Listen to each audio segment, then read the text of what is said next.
Hello students, welcome to our YouTube class भौतिकी। मेरा नाम है हितेश। हमने CSIR नेट पेपर का डिस्कशन किया था, part B part C. Last class में मैंने आपसे बोला था कि हमने कुछ क्वेश्चंस स्किप किए और कुछ क्वेश्चंस हमसे छूट गए थे। देखने पे पता चला कि वो 4 क्वेश्चंस हमने छूटे थे। ठीक है, आपने जैसे बताया था मेरे को कमेंट में कि क्वेश्चन नंबर 16 हमने स्किप किया है। ओनली क्वेश्चन 16 नहीं, हमसे 4 क्वेश्चन इसके अलावा 60 के अलावा 3 क्वेश्चन हमसे रहे थे। Question number 30, 49, 60 and 63।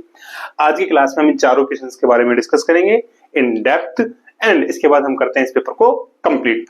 तो ज्यादा देरी ना करते हुए करते हैं इस पेपर को शुरू तो हम कर चुके हैं ना, हमें तो सिर्फ ये 4 क्वेश्चंस करने हैं। ठीक है, तो क्वेश्चन 30 से स्टार्ट करते हैं और क्वेश्चन 30 किसमें था हमारा? पार्ट बी के अंदर, पार्ट बी। ठीक है, 30 था ना एक पार्ट बी के अंदर। अब क्वेश्चन क्या था? क्वेश्चन कुछ इस तरीके से था कि a particle of mass m is subjected to a potential Vx equals to V naught theta x minus kx। हमें दे रखा है पोटेंशियल Vx equals to में V naught theta x minus में kx, where V naught and k are positive constant and V naught is much larger than energy of the particle।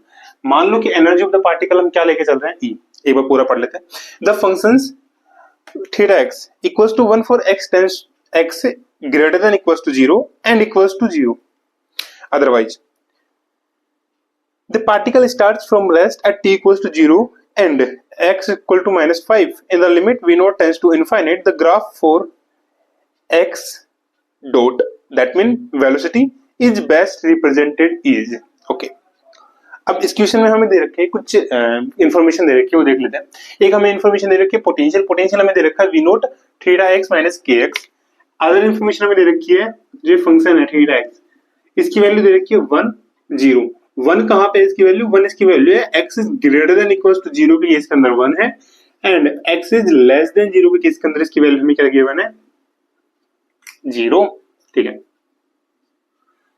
Okay. 0 अगर आपने नहीं देखा है तो आप एक बार DU के अंदर एडमिशन ले सकते हैं इन मास्टर्स, फिर आपको पता चलेगा कि 0 कितना इजी होता है, सॉरी कितना हार्ड होता है 0 लाना भी। अरे हार्ड नहीं, इजी होता है, वहां पे तो आते रहते हैं वहां पे तो 0 नंबर। ठीक है, एक हमें दे रखा था, एक चीज और दे रखी है हमें यहाँ पे, वो क्या दे रखी थी हमें? यहाँ पे हमें दे रखा है जो पोटेंशियल है। ठीक है, क्या था यहाँ पे? पोटेंशियल कौन सा? V naught is much greater than, मान लो यहाँ पे जो पार्टिकल की एनर्जी है हम उसको लेके चल रहे हैं E। एक कंडीशन हमें दे रखी है ये वाली। हमसे यहाँ पे पूछा है ग्राफ किसके बीच में? x डॉट t वर्सेज हमें पूछा है टाइम के, मतलब एक तरीके से स्पीड वर्सेज टाइम के बीच में। ठीक है, वेलोसिटी वर्सेज टाइम। अब इनको देख के तो वेलोसिटी पता नहीं चल रही, हम क्या करते हैं पहले ये वाली कंडीशन हम सब्स्टिट्यूट करते हैं इसके अंदर। ठीक है, तो 2 केस बनते हैं। केस फर्स्ट के अंदर हम क्या करते हैं कि x की वैल्यू इज ग्रेटर देन 0 के लिए लेते हैं। ठीक है, केस फर्स्ट में क्या लेते हैं? x is greater then 0। x is greater then 0 के केस के अंदर क्या होगा? जो थीटा x की वैल्यू की 1 होगी तो vx की वैल्यू हमारे पास क्या हो जाएगी? vx हमारे पास हो जाएगा v naught minus kx। Equation number 2। Case second, x is less than 0 के केस के अंदर क्या होगा? vx की वैल्यू ये हो जाएगी माइनस kx। ठीक है, एक चीज हमें दे रखा है, हमें निकालना है वेलोसिटी टर्म। वेलोसिटी कहां से आएगी? वेलोसिटी जो एनर्जी होती है वो प्रोपोर्शनल होती है वेलोसिटी के स्क्वायर के। अगर आप नॉर्मली वेलोसिटी ले रहे हो तो काइनेटिक एनर्जी लेते हैं। काइनेटिक एनर्जी क्या होती है? Half mv square. तो जो वेलोसिटी वाला पार्ट होगा वो किसके डिपेंड कर रहा है? एनर्जी पे डिपेंड कर रहा है। ठीक है, एनर्जी क्या है? बहुत कम है as compare to potential, right. ठीक है, तो यहाँ पे क्या होगा ना कि ये वाली टर्म जो है इक्वेशन नंबर 3 देते हैं। ठीक है, हम दो केस लिए हमने, ये वाला केस आपको समझ में आ गया। ठीक है, case number first, x is greater then 0 के केस के अंदर, x इज ग्रेटर देन 0 के अंदर हमें दे रखा है यहाँ पे equation 2, v naught tends to infinite पे हमें निकालना है limits. v naught tends to infinite पे vx क्या होगा? इनफाइनाइट होगा। अब Vx इनफाइनाइट है, एनर्जी बहुत कम है। एनर्जी बहुत कम है, पोटेंशियल एक तरीके से क्या काम करता है ना? पोटेंशियल एक तरीके से वोल्ट का काम करता है। ठीक है, दीवार का काम करता है। अब कोई भी पार्टिकल, जैसे कि मैं हूं, मैं चल रहा हूं आगे आराम से टाइम के साथ, टाइम के रेस्पेक्ट में मेरी वेलोसिटी है कुछ, ठीक है, एक वेलोसिटी है, ठीक है। अब यहाँ पे हमें पोटेंशियल दे दिया v ग्रेटर देन जीरो पे, मतलब v x equal to zero पे, x इक्वल टू जीरो पे क्या है, एक पोटेंशियल वोल है, और वो वोल जो है, पोटेंशियल जो है उस पे इतना है कि जो एनर्जी हमारी जो वेलोसिटी है वो बहुत कम है उसके आगे, तो बहुत कम है, तो उससे क्या करेगा, एक तरीके से जो कोलिजन वाला पॉइंट नहीं होता हमारा कोलिजन, तो कोलिजन के केस के अंदर क्या होता है कि बाहर आगे एक अगर ज्यादा वेट का कोई बॉडी है यहाँ पे, उससे अगर टकराएगा तो कंप्लीटली क्या होगा, रिफ्लेक्टेड होगा, मतलब दोबारा कंप्लीटली क्या होगा, रिफ्लेक्टेड। सेम केस यहाँ पे होगा, कहाँ पे, x इक्वल टू जीरो के केस के अंदर, x इक्वल टू जीरो पे क्या होगा कि जो वेलोसिटी से आ रहा है वो आगे, वो कंप्लीटली क्या होगा, बैक चला जाएगा, बाउंस बैक, ठीक है, कंप्लीटली पीछे की तरफ चला जाएगा, x तक आया, x से फिर दोबारा वापस चला गया नेगेटिव के अंदर, ठीक है। ये तो किसके केस के अंदर हो गया, इसके केस के अंदर। सो यहां से इस केस के अंदर, सो यहां से जो वेलोसिटी होगी x डॉट टी होगी, वो क्या हो जाएगी, जीरो। वेलोसिटी क्या हो जाएगी, जीरो, क्योंकि इससे आगे वेलोसिटी जा ही नहीं रही है। कंडीशन समझ में आ गई ना आपको, इससे आगे वेलोसिटी हमारी जा ही नहीं रही है। सेम इक्वेशन थर्ड, ये इक्वेशन नंबर 2 था, इक्वेशन थर्ड। इक्वेशन थर्ड हमें दे रखी है vx इक्वल टू माइनस के एक्स। हमें निकालना है यहाँ पे वेलोसिटी टर्म। वेलोसिटी टर्म कहां से आएगी, हम जानते हैं कि फोर्स क्या होता है, सिंस फोर्स F इक्वल होता है minus del V X upon में del X, so F force क्या हो गया हमारे पास, प्लस के, ठीक है। फोर्स F क्या होता है, M D V upon D T, which is K, ठीक है। इसको और थोड़ा इजी कर लेते हैं, तो हमारे पास आ जाएगा ये डी वी अपॉन में के अपॉन एम डी टी, और इसका जब इंटीग्रेशन करेंगे तो हमारे पास v आ जाएगा t प्लस सी, राइट, के टी प्लस सी। ये वाला आपका कोई काम का नहीं है, इसको हटा देते हैं। अब हमें कंडीशन यहाँ पे क्या दे रखी है, कंडीशन हमें दे रखी है at t equal to zero, sorry vx नहीं आएगा vt, और ये स्मॉल में लेते हैं हम इसको, ताकि हमें अलग अलग दिखे ये स्मॉल, ठीक है। तो vt क्या हो जाएगा हमारे पास, जीरो, एट रेस्ट है ना, t इक्वल टू जीरो पे रेस्ट पे, vt यहाँ पे कंडीशन रखेंगे zero equal to zero plus C, which is c equal to zero. तो हमारे पास जो वेलोसिटी आएगी वो कितनी आ जाएगी, वेलोसिटी को हम किससे देख रहे हैं, x डॉट t से, कितनी है, k बाई एम टी, ठीक है। ये इक्वेशन हमारी किसके लिए आ गई, x is less than zero के केस के अंदर, ऑलराइट, ठीक है। अब जो ये इक्वेशन है, ये कुछ इस तरीके की इक्वेशन नहीं है, लीनियर इक्वेशन जो स्ट्रेट लाइन की इक्वेशन आती है। स्ट्रेट लाइन की इक्वेशन क्या आती है, y equal to M X plus C, तो y तो क्या हो गया, वेलोसिटी टर्म, v, x क्या हो गया, टाइम की टर्म, m क्या हो गया यहाँ पे, k अपॉन m, या m प्राइम बोलते इसको, तो m प्राइम मतलब स्लोप क्या हो गया यहाँ पे, k अपॉन m का, c इंटरसेप्ट क्या हो गया, जीरो, ठीक है। इसका ग्राफ कैसे बनेगा, दो केस लिए थे हमने, x इक्वल टू जीरो या फिर जीरो से आगे इसकी जो वेलोसिटी होगी क्या हो जाएगी, zero. x equal to zero से पहले इसकी वेलोसिटी क्या रहेगी, एक लीनियर वेलोसिटी रहेगी के टी बाई के बाई एम टी, ठीक है। लीनियरली वो क्या करेगी, इंक्रीज होगी, ठीक है। तो दो केस थे हमारे पास, एक केस तो हमारे पास ये आ गया for x equal to zero, x greater less than zero, एक x greater than equal to zero के केस के अंदर जो वेलोसिटी टर्म है, या फिर हम बोल सकते हैं इसको x डॉट t है, वो क्या हो जाएगी, जीरो।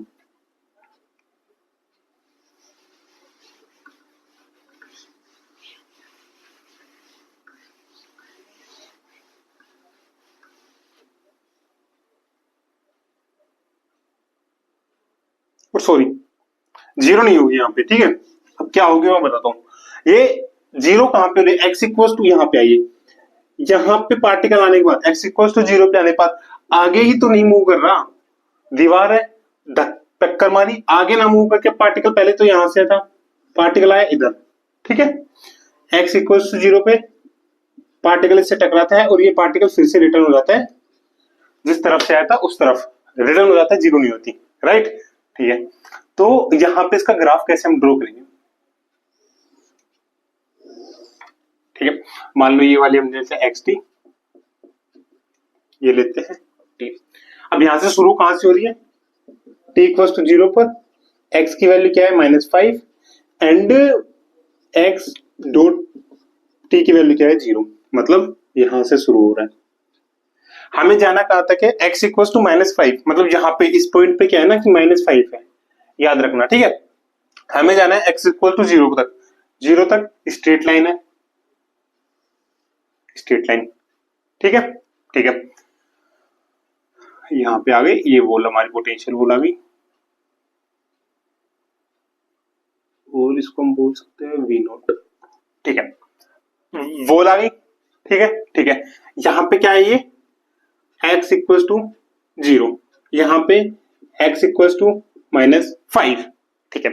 अब इसके बाद x इक्वल टू 0 से अब ये क्या कर रहा है, वापस जा रहा है रिटर्न पे, और रिटर्न कहां तक जाएगा, -5 तक, राइट। x इक्वल टू 5 है और रिटर्न जा रहा है। अब रिटर्न के केस के अंदर क्या होगा, यहाँ पे वेलोसिटी क्या होगी, पॉजिटिव में इंक्रीज हो रही थी, ठीक है, वेलोसिटी एकदम से वहां पे रुकी। अब क्या हो रहा है, नेगेटिव की तरफ जा रहा है, बट इसके आगे क्या है, ये पोटेंशियल बैरियर है, तो इसके आगे तो सीधा बढ़ेगा नहीं, ठीक है, पॉजिटिव में तो जाएगा नहीं ना, पॉजिटिव में घटेगी वेलोसिटी। अब क्या करेगी टाइम के साथ, अब जो सेम है ये आ जाएगा नेगेटिव के अंदर, क्यों, क्योंकि इसकी डायरेक्शन क्या होगी, रिवर्स, डायरेक्शन क्या हो जाएगी, रिवर्स। पॉजिटिव में थी, डायरेक्शन किसमें आ गई, नेगेटिव में, इधर पॉजिटिव में आ रहा था, डायरेक्शन से नेगेटिव में। अब इसके बाद क्या करेगा ये, टाइम तो बढ़ेगा, टाइम डिक्रीज नहीं होगा, टाइम तो इंक्रीज होगा, वेलोसिटी क्या करेगी अब, और वेलोसिटी भी डिक्रीज नहीं होगी टाइम के साथ, याद रखना, सिर्फ उसकी डायरेक्शन चेंज हुई है, वेलोसिटी डिक्रीज नहीं हुई, सिर्फ उसकी डायरेक्शन चेंज हुई है, पॉजिटिव में थी नेगेटिव में आ गई, ठीक है।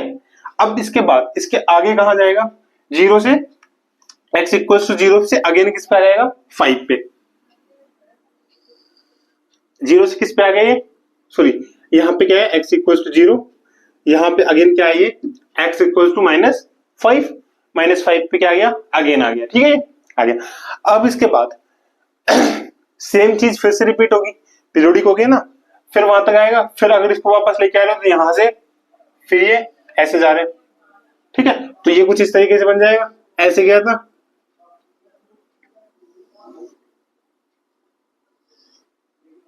फिर यहां पे आया, फिर इस तरीके से गया, फिर इस तरीके से, ये क्या आ रहे पोटेंशियल वोल आ रही है, तो इस तरीके से क्या होगा, हमारा ये डायग्राम बन जाएगा। समझ में आ गया कैसे हमने क्या, दो केस लिए थे हमने यहाँ पे, x ग्रेटर देन 0 के लिए एंड x लेस देन 0 के लिए ये वाला, ठीक है। कईयों के जो कंफ्यूजन होगा वो कंफ्यूजन ये था कि सर हम यहां से क्यों नहीं ले रहे 0 से, तो 0 से क्यों ले जब हमारे यहाँ पे वेलोसिटी इसकी 0 हो ही नहीं रही है, वेलोसिटी 0 क्यों नहीं हो रही है, कुछ यहाँ पे टकराने के बाद ये कंप्लीटली रिफ्लेक्ट हो रहा है, आगे जा रहा है 50 की स्पीड से, दोबारा से बस डायरेक्शन चेंज हुई है, और डायरेक्शन क्या हुई है 180 डिग्री पे उसकी डायरेक्शन चेंज हुई है, वेलोसिटी सिमिलर है, ठीक है। अब जा रहा है वो 0 से -5 की तरफ, उल्टा हो गया ना, तो उल्टा ही आगे चलेगा इस तरीके से। समझ में आ गया, क्वेश्चन अच्छी तरीके से था, क्वेश्चन नंबर 30 ऑप्शन नंबर 2 दिख गया होगा आपको, ऑलराइट, ठीक है। नेक्स्ट क्वेश्चन हमारा था क्वेश्चन नंबर 49। क्वेश्चन नंबर 49 में बोल रखा है the rho mesons are Jp equals to 1 minus particles that decay strongly into pions. The ratio of the particles decay widths is close to. यहाँ पे एकदम सिंपल क्वेश्चन था, और इस क्वेश्चन आई थिंक ऐसा क्वेश्चन है ये एक हमारा आया हुआ भी है पीवाईक्यूज के अंदर ही, CSIR नेट के पीवाईक्यूज के अंदर ही ये वाला क्वेश्चन आया हुआ है हमारा, सेम सिमिलर क्वेश्चन है, बिल्कुल चेंज नहीं है इस क्वेश्चन के अंदर, तो करते इसको भी।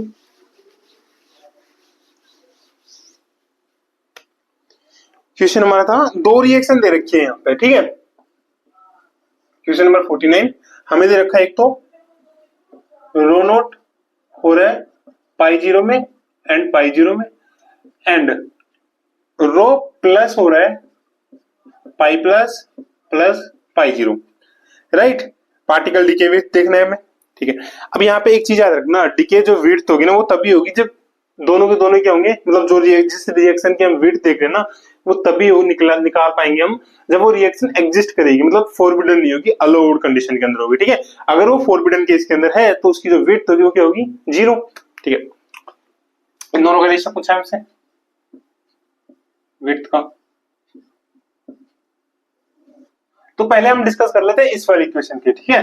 अगर ये वाली इक्वेशन तो अलग है, इस वाली इक्वेशन पर डिस्कस कर लेते हैं। रो नोट पाई नोट प्लस पाई नोट, ठीक है। अब यहाँ पे क्या है ना, जो आरएचएस में आप देखना, जो ये रिएक्शन है ना बेसिकली फॉरबिडन स्टेट के अंदर होती है। क्यों?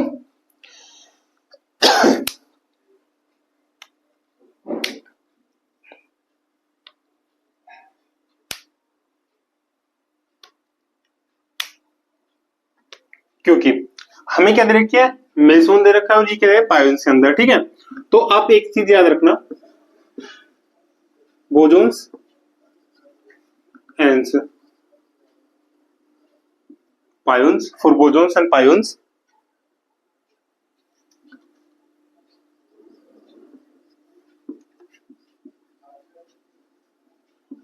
their total wave function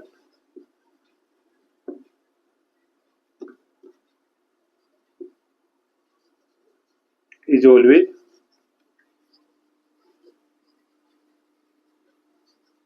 symmetric. मतलब जो आरएसएस वाली टर्म है that is pi naught plus pi naught equal to क्या हो गया, सिमेट्रिक होता है ये वाला, ठीक है। ओके, हम देखते हैं रो नोट के लिए। रो नोट का जो होता है iso spin part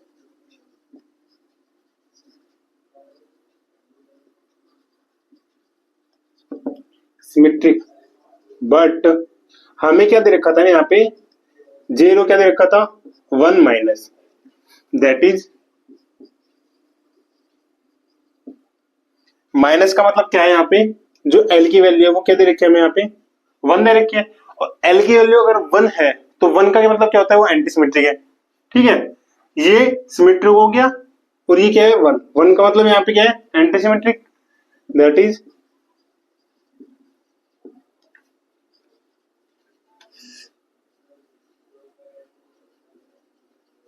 special part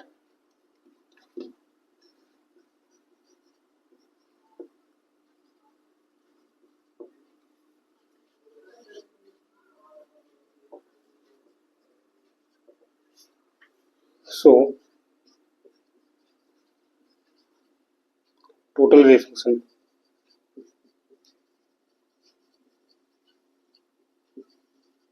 of rho naught will be antisymmetric। अब एलएचएस वाला पार्ट एंटीसिमेट्रिक है, आरएचएस वाला पार्ट क्या है, सिमेट्रिक है। मतलब कंडीशन क्या होगी यहाँ पे, जो रिएक्शन है वो क्या होगी, फॉरवर्ड स्टेट के अंदर, ठीक है, एंटीसिमेट्रिक।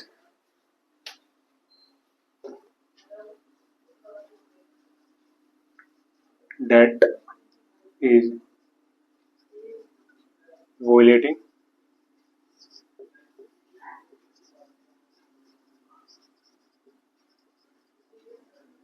Bose statistics,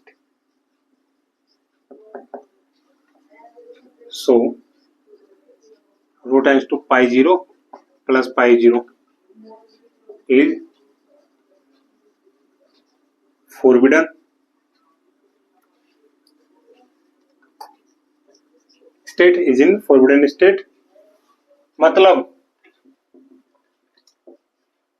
जो विड्थ होगी रो जीरो की, इसकी वैल्यू क्या हो जाएगी, 0। और जो ये वाली रिएक्शन होती है क्या होती है, अलाउड रिएक्शन होती है। सो रेशियो क्या आ जाएगा हमारे पास इन दोनों का, 0। अलाउ मतलब इसकी कोई वैल्यू होगी, कोई भी वैल्यू डजंट मैटर, न्यूमिनेटर क्या हो गया यहाँ पे 0 आ गया, तो इसकी जो टोटल रेशियो हो जाएगा वो क्या हो जाएगा हमारे पास यहाँ पे 0। ऑप्शन नंबर यहाँ पे हो जाएगा इसका third, option number third 0, option number third 0, यहाँ पे इसका क्या हो जाएगा, आंसर हो जाएगा, ठीक है। ओके, नेक्स्ट क्वेश्चन करते हैं। ये वाला आई थिंक आपको समझ में आ गया होगा, पूरा थ्योरेटिकल बेस्ड क्वेश्चन था ये, यहाँ पे ये वाला जो कि हमारा आया था पार्टिकल फिजिक्स से।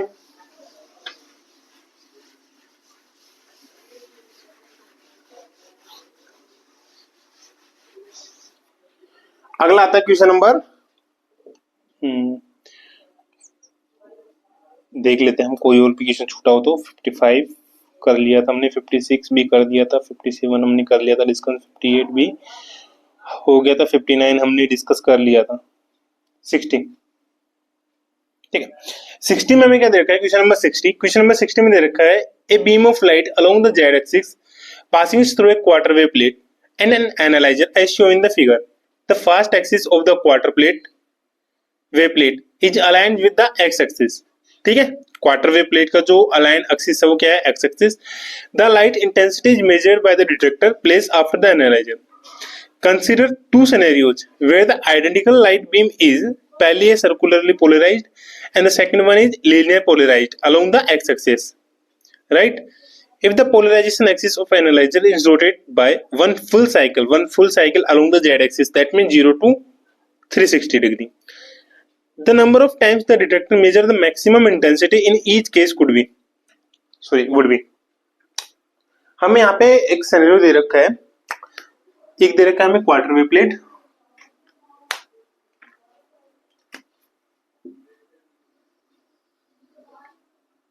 ठीक है,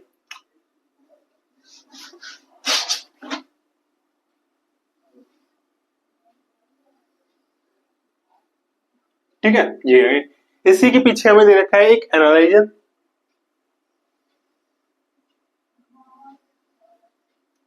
ओके, एंड देन यहां हमें दे रखा है एक डिटेक्टर। यहां से कोई लाइट आ रही है,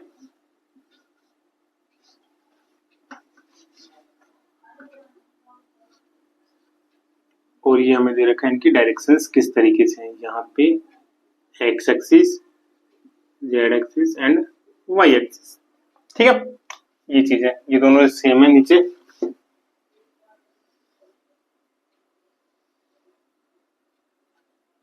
okay, quarter wave plate, analyser, detector,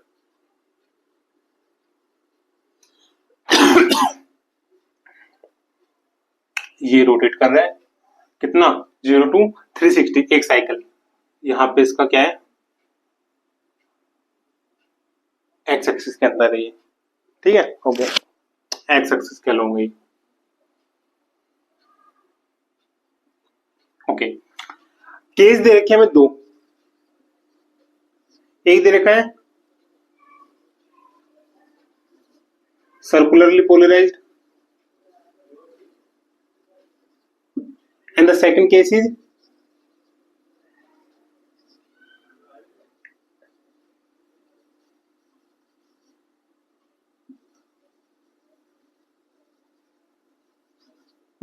linearly polarized, ठीक है, दो दे रखे हैं, एक circular polarised and second one is linear polarised along the X axis. ये वाला जो है ना,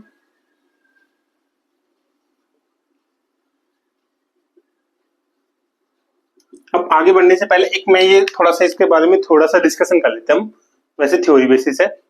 क्वार्टर वेव प्लेट, पहला डिस्कशन किस पे करते हैं,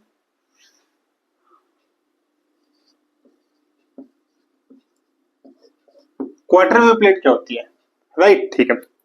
तो बेसिकली क्वार्टर वेव प्लेट के अंदर क्या होता है ना, एक तो होता है इसका जो फेज डिफरेंस होता है डेल फाई, वो कितना होता है, π/2, ठीक है। एक तो होता है इसको जो फेज डिफरेंस होता है वो कितना होता है, π/2 का, इसमें क्या होता है, फेज डिफरेंस होता है। Second thing, quarter wave plate के अंदर दो एक्सिस होते हैं, मेनली जो दो एक्सिस होते हैं, कौन कौन से, इसके अंदर दो एक्सिस होते हैं, एक तो होता है फास्ट एक्सिस, दूसरा होता है यहाँ पे स्लो एक्सिस, ठीक है, एंड दे आर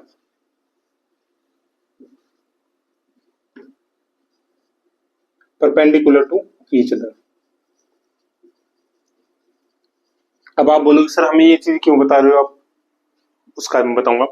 दो चीजें होती है, अब इसके अंदर क्या होता है ना, जो फास्ट एक्सिस होता है, इन दोनों की क्या होता है, रिफ्रैक्टिव इंडेक्स होता है इनका, कुछ ना कुछ प्लेट के अंदर जा रहा है तो प्लेट का कुछ रिफ्रैक्टिव इंडेक्स होगा, तो एक्सिस के अलोंग जो इनका रिफ्रैक्टिव इंडेक्स होता है, तो जो फास्ट एक्सिस का जो रिफ्रैक्टिव इंडेक्स होता है, they are perpendicular to each other and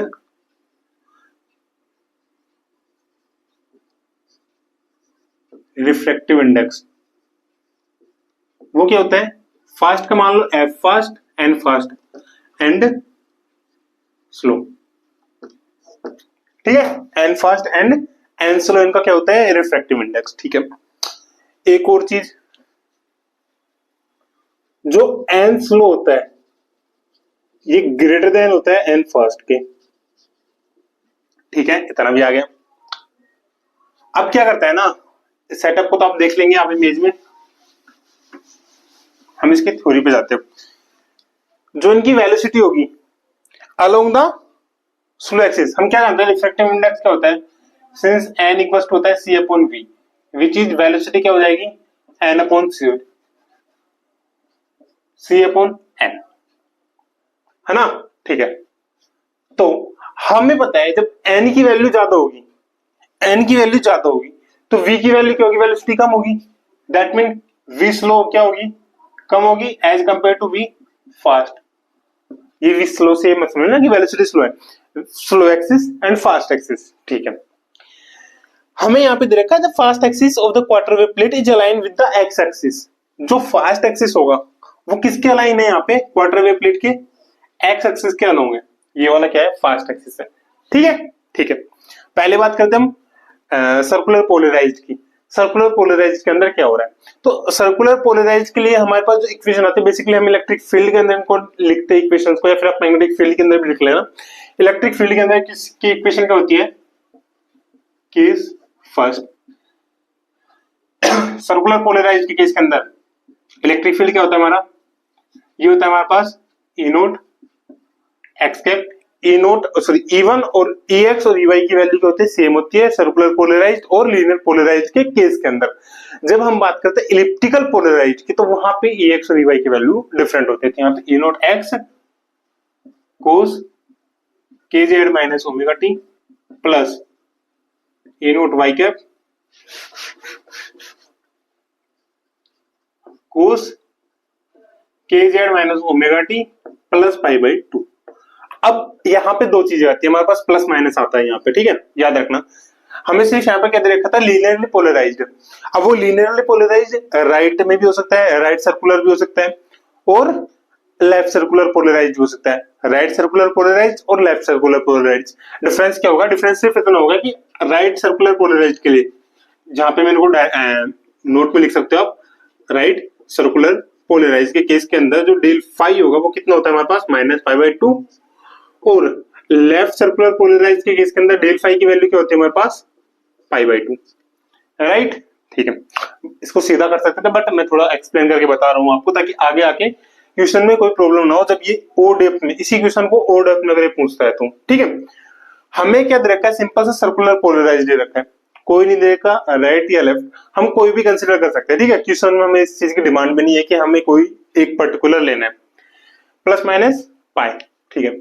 अब क्या कर रहे हैं, क्वार्टर वेव प्लेट के अंदर से इसको निकाल रहे हैं। अब क्वार्टर वेव प्लेट्स के अंदर से जब निकालेंगे ना, तो इसमें हमें एक चीज याद रखनी होती है, इसमें दो चीजें, एक फास्ट एक्सिस एक स्लो एक्सिस, दोनों का ओरिएंटेशन क्या था, एक दूसरे का परपेंडिकुलर, विच मींस दोनों है X axis Y axis circular के अंदर। अब क्वार्टर वेव प्लेट से जब निकालेंगे ना, तो एक्स एक्सिस तो अलाइन हो गया किससे, फास्ट एक्सिस से, मतलब ये वाला पार्ट तो किससे है, फास्ट एक्सिस से, एंड देन ये वाला पार्ट किससे हो गया, स्लो एक्सिस से। इन दोनों के बीच का जो डिफरेंस होता है, जो वाई एक्सिस होगा, अब इस केस के अंदर जब क्वार्टर वेव प्लेट से निकलेंगे, तो क्वार्टर वेव प्लेट से निकलने पर जो वेलोसिटी होगी फास्ट एक्सिस की, वो क्या होगी, ज्यादा होगी, फास्ट एक्सिस के अलाइन जो निकल रहा है, एंड स्लो एक्सिस के अलाइन जो पोलराइज हो रहा है वो क्या हो रहा है, धीरे हो रहा है। और इन दोनों के बीच का जो डिफरेंस होता है ना, तो जो वाई एक्सिस होगा ना वो लैग करेगा कितने से, पाई बाई 2 से लैग करता है, ठीक है। After passage from quarter wave plate Y axis, या फिर बोल सकते हैं इसको slow axis,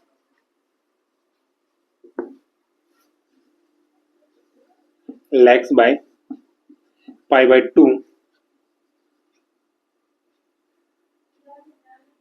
pi by 2 angle with respect to X axis, या फिर बोल सकते हैं फास्ट एक्सिस, ठीक है, इससे लैग करेगा। तो पाई बाय 2 से लैग करने का मतलब क्या होगा कि पाई बाय 2 क्या होगा इसमें, अब माइनस होगा, मतलब एक्स एक्सिस तो हमारा सेम रहेगा जो भी ये वाला है। वाई एक्सिस में क्या होगा कि जो यहाँ पे फेज होगा वो क्या होगा, पाई बाय 2 पीछे चला जाएगा। तो पाई बाय 2 पीछे चला जाएगा तो यहाँ पे जो हमारा क्वार्टर वेव प्लेट से निकलने के बाद जो हमारा एक्सिस होगा यहाँ पे वो क्या हो जाएंगे, सॉरी इलेक्ट्रिक फील्ड हमारा क्या हो जाएगा यहाँ पे, क्वार्टर वेव प्लेट से निकलने के बाद, ठीक है। तो ये वाली टर्म तो सेम आएगी,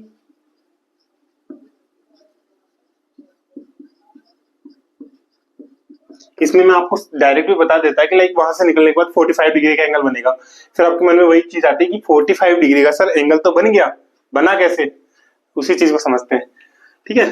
तो यहां से इसको करते हैं E naught Y cap cos K Z minus omega T plus minus pi by 2 and minus pi by 2, ठीक है। मैंने बोला था दो केस लेने हैं, या तो आप ले लो पाई बाय 2 वाला केस या फिर आप ले लो माइनस पाई बाय 2 वाला केस, या तो ले लो लेफ्ट सर्कुलर पोलराइज्ड या फिर ले लो right circular polarised.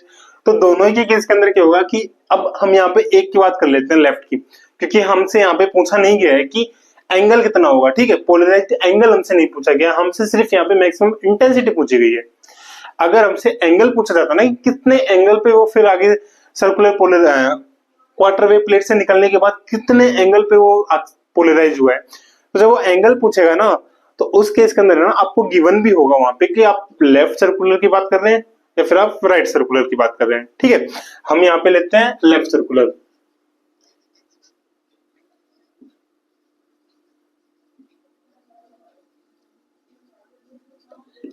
Polarise left circular polarise के अंदर ये क्या हो जाएगा, प्लस पाई बाय 2। अब plus pi by 2 minus pi by 2 क्या हो गया, कैंसिल आउट। तो हमारे पास जो ई बचेगा इलेक्ट्रिक फील्ड वो क्या आ जाएगा, E naught X cap cos K Z minus omega T plus E naught Y cap cos K Z minus omega T, ठीक है। ये वाली किसकी इक्वेशन बन गई,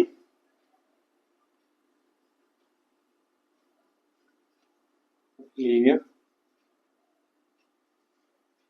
पोलराइज्ड।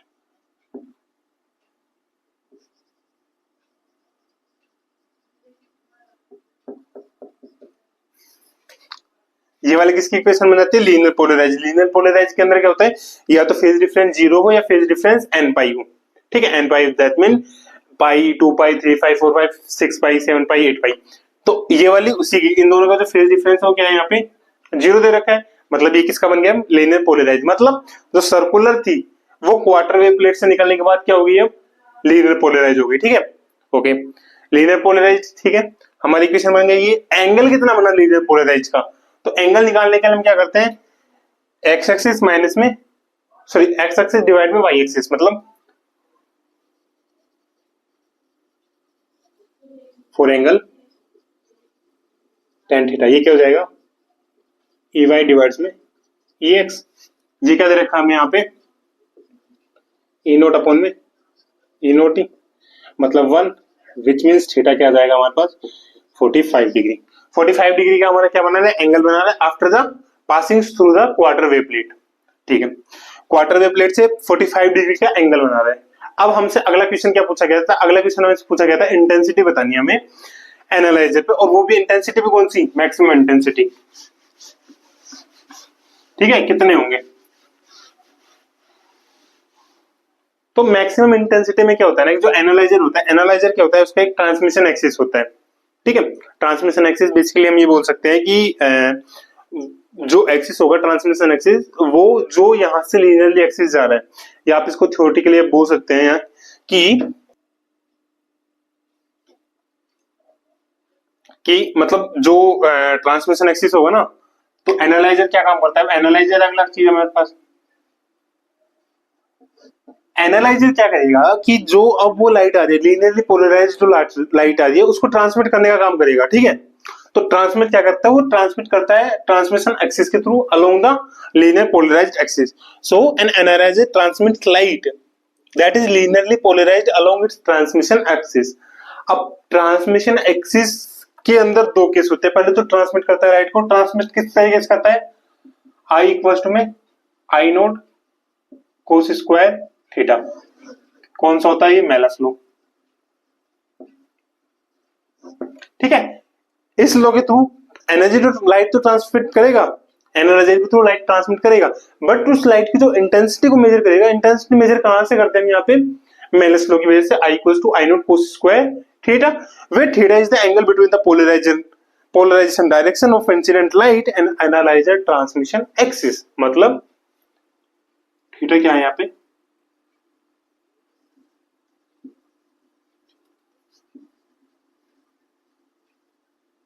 Polarisation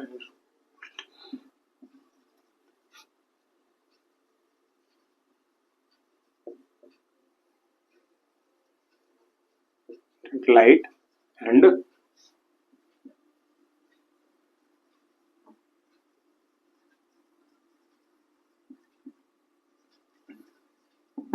transmission axis. ठीक है, थीटा की वैल्यू हमें निकालना है मैक्सिमम इंटेंसिटी। यहाँ पे दो केस आ सकते हैं, इसी क्वेश्चंस को क्या पता अगली बार एक चेंज करके दे दे कि मिनिमम इंटेंसिटीज कितनी होंगी।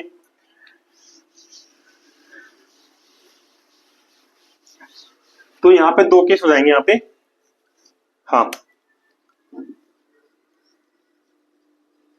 Full maximum intensity, maximum intensity case के अंदर जो होगा ना, तो जो एंगल होगा, मतलब ट्रांसमिशन जो एक्सिस होगा, ट्रांसमिशन एक्सिस और इंसिडेंट लाइट का जो पोलराइजेशन होगा, ये क्या होता है, एनालाइजर के जो एक्सिस होगा, ट्रांसमिशन एक्सिस बोलते हैं, उसके पैरेलल होगा। ठीक है, तो यहाँ पे क्या बोलते हैं, for maximum intensity the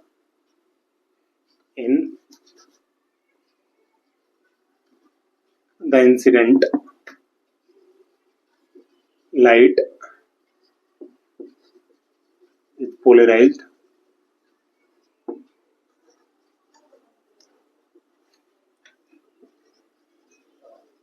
parallel or anti-parallel to analyzer's axis। मतलब एनालाइजर या ट्रांसमिशन जो एक्सिस था उसकी या तो पैरेलल होगा, पैरेलल दैट मीन 0 डिग्री पे, या फिर anti parallel, anti parallel that mean 180 degree. ठीक है, या तो 0 डिग्री या फिर 180 डिग्री। कब, अगर उसको मान रहे हैं हम एक्स एक्सिस पे। ठीक है, अब यहाँ पे इसी केस के अंदर एक और आप इसमें ऐड ऑन कर लेना, अगर आपके क्वेश्चन जैसे कि अगली बार क्वेश्चन अलग चेंज हो जाते हैं तो इसमें हम ये भी लिख सकते हैं, for minimum intensity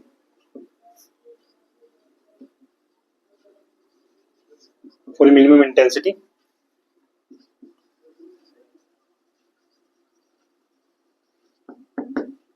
the incident light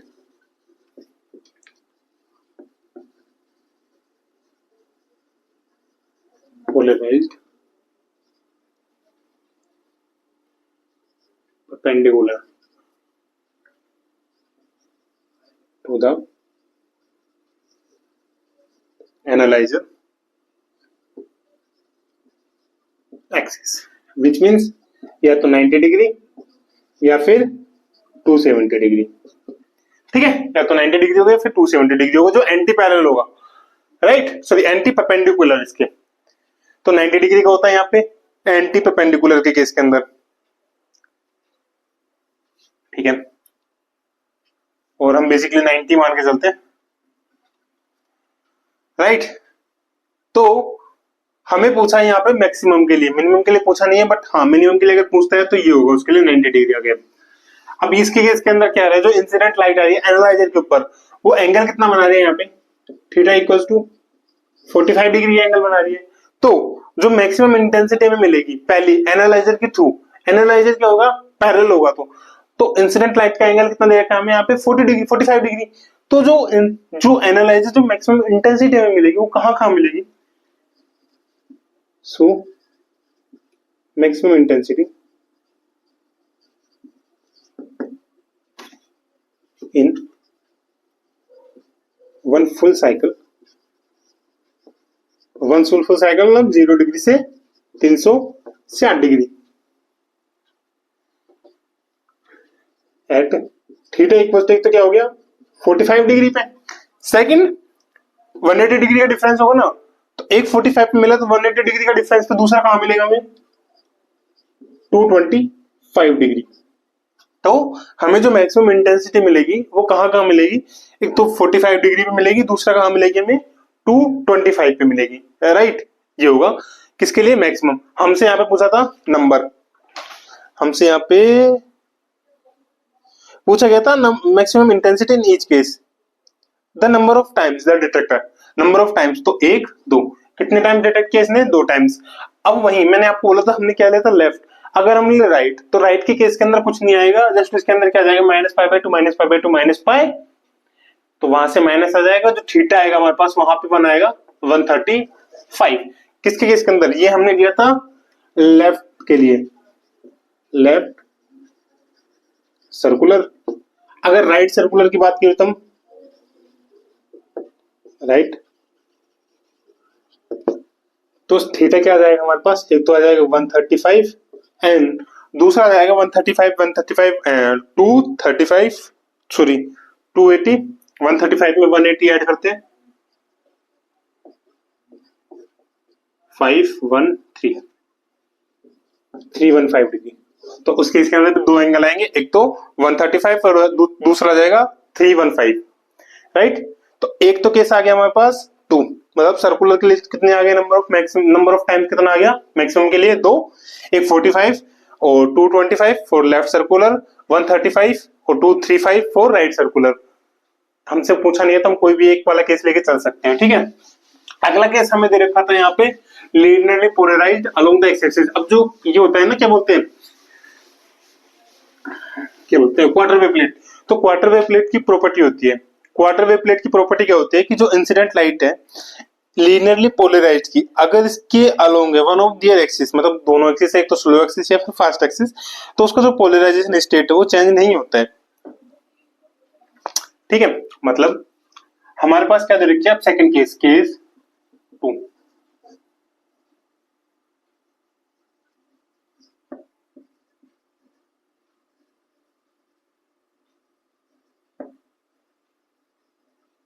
linearly polarized light है अलोंग द एक्स एक्सिस।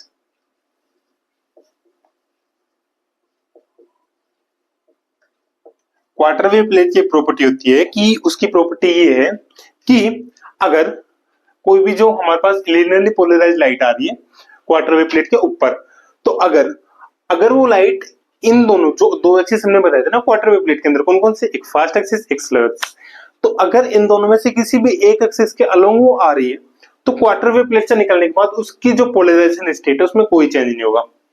ये किस पे, एक्स एक्सिस पे। क्वार्टर वेव प्लेट के अंदर जो फास्ट एक्सिस दे रखा है वो किसके अलोंग दे रखा है, एक्स एक्सिस के अलोंग, मतलब दोनों के दोनों क्या है एक दूसरे के ऊपर अलाइन कर रहे हैं, सेम एक्सिस के अंदर है। तो इससे क्या होगा, क्वार्टर वेव प्लेट से निकलने के बाद जो लीनियर पोलराइज्ड लाइट होगी वो क्या होगी, सेम होगी। और सेम क्या हो गया, अगर इलेक्ट्रिक फील्ड के केस के अंदर देखें तो हमारे पास ओनली एक्स एक्सिस दे रखे हैं, E naught X cap cos omega T minus cos K Z minus omega T, ठीक है।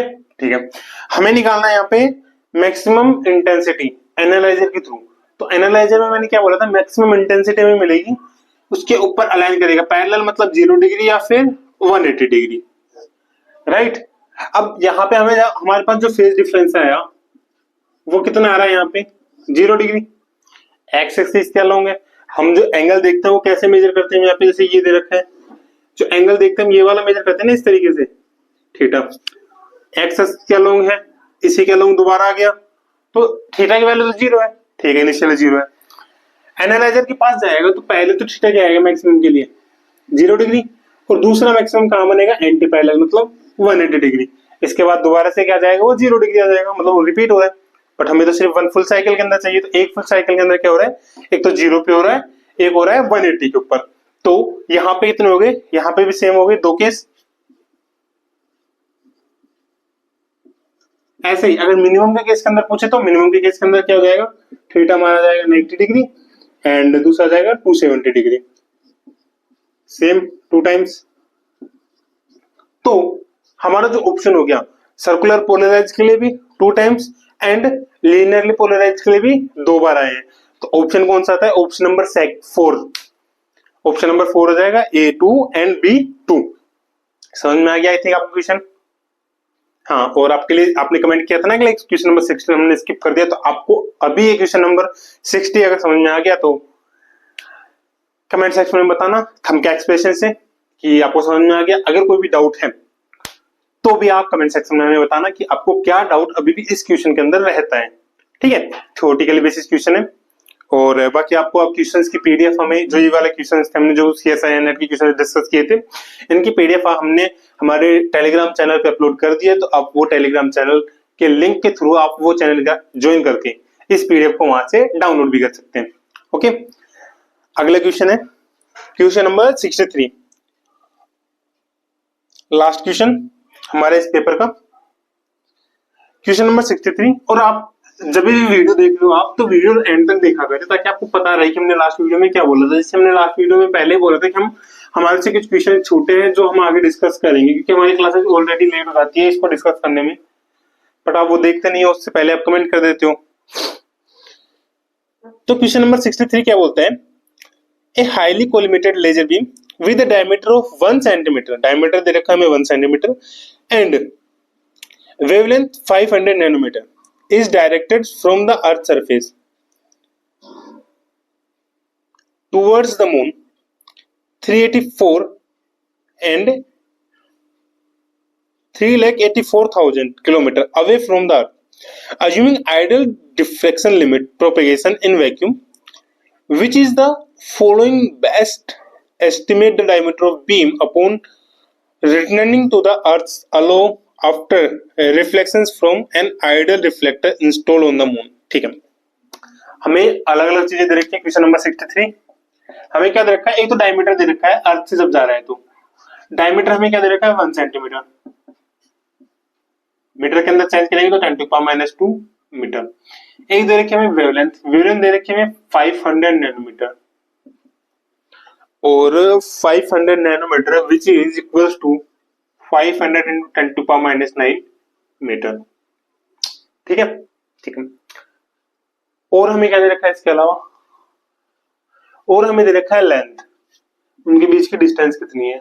वो थी 3,85,000 था ना, आई थिंक 84,000 किलोमीटर, जिसको हम लिख सकते हैं 384 into 10⁻³ मीटर। ठीक है, या फिर हम इसको किलोमीटर में आप रहने दीजिए क्योंकि आंसर हमें किलोमीटर में देना है, किलोमीटर। ऑलराइट, ठीक है। अब इसको आप एक तरीके से ऐसे समझ सकते हो कि सर ये डिफ्रैक्शन होता क्या है? डिफ्रैक्शन था ना, तो डिफ्रैक्शन काम क्या करना था? डिफ्रैक्शन एक तरीके से उसको डाइवर्स करता है, जो लेजर बीम है ना उसको डाइवर्स करता है। अब आप लेजर बीम लोगे तो लेजर बीम से लेके क्या करोगे आप कि लेजर बीम आप लेना वो तो बहुत बारीक होती है, ठीक है, उसकी इंटेंसिटी ज्यादा होती है, तो आपको वो ऑब्जर्व नहीं होगी फैलती हुई। आप टॉर्च लेना, नॉर्मली केस के अंदर हम कम डिस्टेंस के लिए टॉर्च लेना और टॉर्च को दीवार पे फ्लैश करना। ठीक है, दीवार पे हमने टॉर्च को मारा। अब टॉर्च क्या होता है? सर्कुलर होता है, उसका आगे का सर्कुलरली होता है, राइट? कुछ इस तरीके से होता है ना टॉर्च। ये हमारी क्या है यहाँ पे? टॉर्च। ये हमारी क्या है? टॉर्च है, ठीक है। अब जब टॉर्च को हम यहाँ पे इस दीवार पे जलाते हैं तो टॉर्च दीवार पे जलाने में क्या होता है ना कि इसकी आइडल केस हम क्या मान के चलते हैं कि इसका जो फ्लैश होगा वो इस तरीके से गिरना चाहिए हमें। आइडल केस हम यही लेके चलते हैं ना, फ्लैश इस तरीके से आना चाहिए इसका, इसके ऊपर, बट इस तरीके से ना कि वो क्या करता है? डाइवर्स करता है, इस तरीके से फैलता है। और ये किसकी वजह से फैलता है? डाइवर्जेंस की वजह से। ठीक है, डाइवर्जेंस की वजह से क्या होता है? इसको फैलाता है। जो लाइट होती है उसको क्या करता है? वो फैलाता है। तो लाइट क्या होती है? यहाँ पे फैलती है। अब इस लाइट की जो यहाँ पे डायमीटर थी और इस लाइट की जो यहाँ पे डायमीटर है वो चेंज है यहाँ पे। ठीक है, बस यही चीज हमसे यहाँ पे पूछी गई थी कि यहाँ से मान लो कोई टॉर्च है, इसको हम जला रहे हैं या फिर लेजर बीम में उसको डाल रहे हैं, यहाँ पे हमारे पास कोई मून है, इसकी डायमीटर क्या होगी? ये हो गई। अब ये वाला क्या कर रहा है? यहाँ पे हमें आइडल रिफ्लेक्टर रखना है, मतलब जितना यहाँ पे लाइट आई है वो पूरी की पूरी रिफ्लेक्ट हो रही है। यहाँ पे हमने क्या रखा? ये हमारे मान लो अर्थ है और ये मान लो हमारा मून है। ठीक है, यहाँ पे आई कंप्लीटली रिफ्लेक्ट होती है। अब यहां से एक तरीके से इसको मान लो ना कि ये ऐसे टॉर्च यहाँ पे, ठीक है। अब ये कंप्लीट रिफ्लेक्ट होके क्या हो रहा है, फिर से अगेन अर्थ के ऊपर जा रही है, और अर्थ के ऊपर भी कैसे जाएगी, अब ये इसी तरीके से जाएगी, इसको आप साफ करना, ऐसे ही फैलती हुई।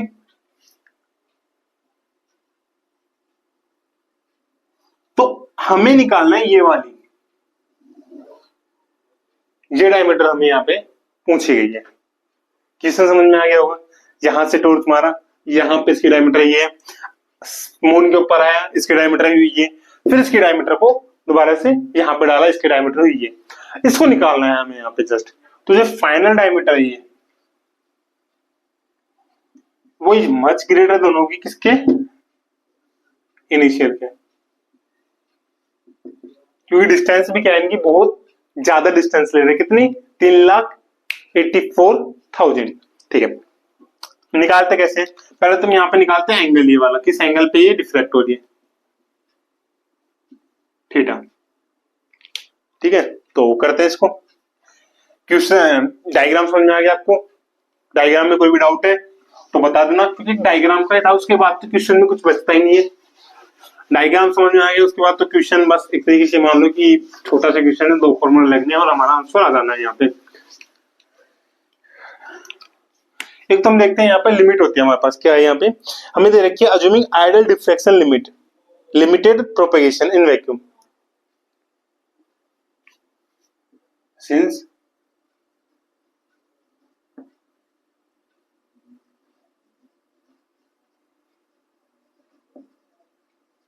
आइडियल डिफ्रेक्शन लिमिट, जो एंगल होगा हमारा थीटा, राइट, एंगल थीटा जो होगा वो क्या होगा, एंगल थीटा हमारा क्या होता है यहाँ पे 1.22 डी अपॉन लैम्डा। एंगल जो निकालेंगे हम यहाँ पे, एंगल कहां से निकालते हैं, यहां से, इसकी वैल्यू आती है, हमें पता है 1.22 इंटू डी की वैल्यू हमें पता था 10⁻⁻2 मीटर, लैम्डा की वैल्यू 500 इंटू 10⁻⁹। करते हैं इसको सोल्व, इसको सोल्व करेंगे तो कितना आएगा हमारे पास,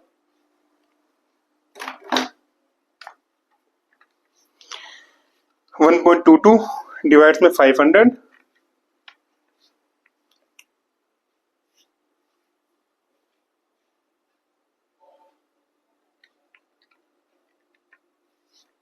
एक minute,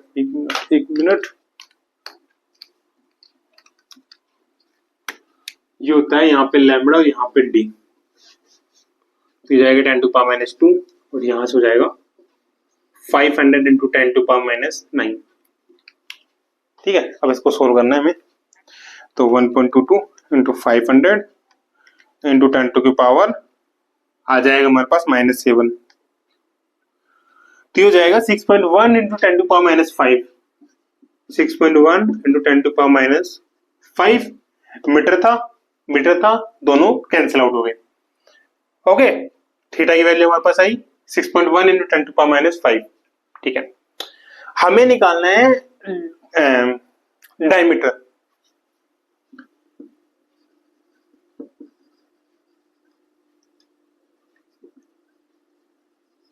so diameter at Earth of return beam,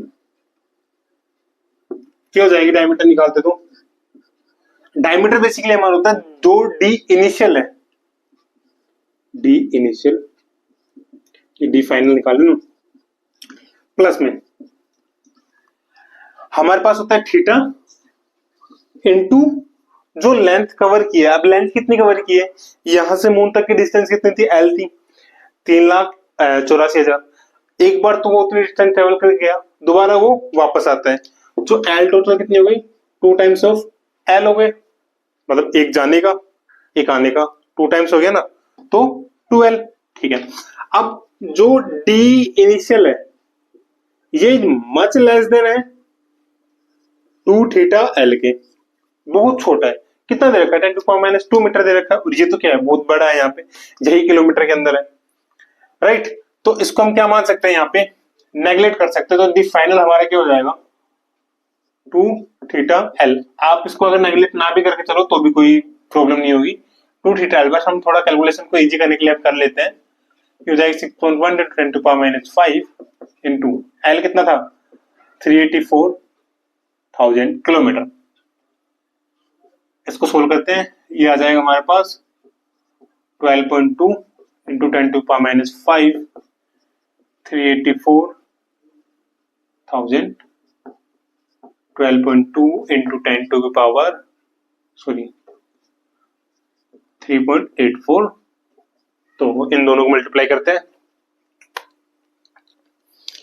3.84 into 12.2 which is 46.8 kilometre. अब यहाँ पे आंसर हमारा जो अप्रोक्स आंसर होगा, एग्जैक्ट आंसर हमारा आया नहीं यहाँ पे। 200 मीटर बहुत छोटा है, 20 मीटर बहुत छोटा है, 20 किलोमीटर अप्रोक्सीमेटली इसके इक्वल है, एंड 200 किलोमीटर ये भी क्या है, बहुत ज्यादा है। तो यहां से जो हमारा अप्रोक्सीमेट आंसर आएगा ना, अप्रोक्सीमेट वो क्या हो जाएगा 20 किलोमीटर यूनिट्स देख के, ठीक है। तो ऑप्शन 3। वही अगर हम यहाँ पे करते हैं, हमें सिर्फ इतना पूछा है कि मून पर अगर वो पहुंच रहा है तो मून पर उसकी डायमीटर कितनी होगी। तो मून पर जब वो पहुंचेगा तब उसकी डायमीटर कितनी हो रही है यहाँ पे, तब हम क्या करेंगे कि ये तो हमारा आंसर हो गया, याद रखना, ठीक है। अब हम अलग क्वेश्चन इसी में देखते हैं। जब वो मून पे पहुंचेगा तो उसकी डायमीटर कितनी जाएगी, ये वाली चीज हम हटा देंगे, राइट। तो ये वाली चीज हम हटा देंगे तो यहाँ से जो इसकी वैल्यू आएगी, इसकी वैल्यू कितनी आ जाएगी हमारे पास उस केस के अंदर, वो आ जाएगी 6.1 into 3.84 which is equals to 23 I think आएगा समथिंग, ये 23.4 किलोमीटर, अप्रोक्सीमेटली 23 किलोमीटर आएगा। कहां पे 23 किलोमीटर जो डायमीटर बनेगी वो कहां बनेगी, मून की सरफेस पे। वापस जब अर्थ पे आ रहा है तो उसकी जो डायमीटर बनेगी कितनी बनेगी 46.8 किलोमीटर। अब इसके अंदर काफी फैक्टर्स अलग अलग लग जाएंगे। तो अप्रोक्सीमेट जो ऑप्शन से हम इसका आंसर देखते हैं, तो ऑप्शन से जब आंसर देखेंगे तो कितना आएगा 20 किलोमीटर इसके क्या है, नियर बाय ऑप्शन है, ठीक है। ओके, समझ में आ गया? कोई भी डाउट कमेंट में बता देना।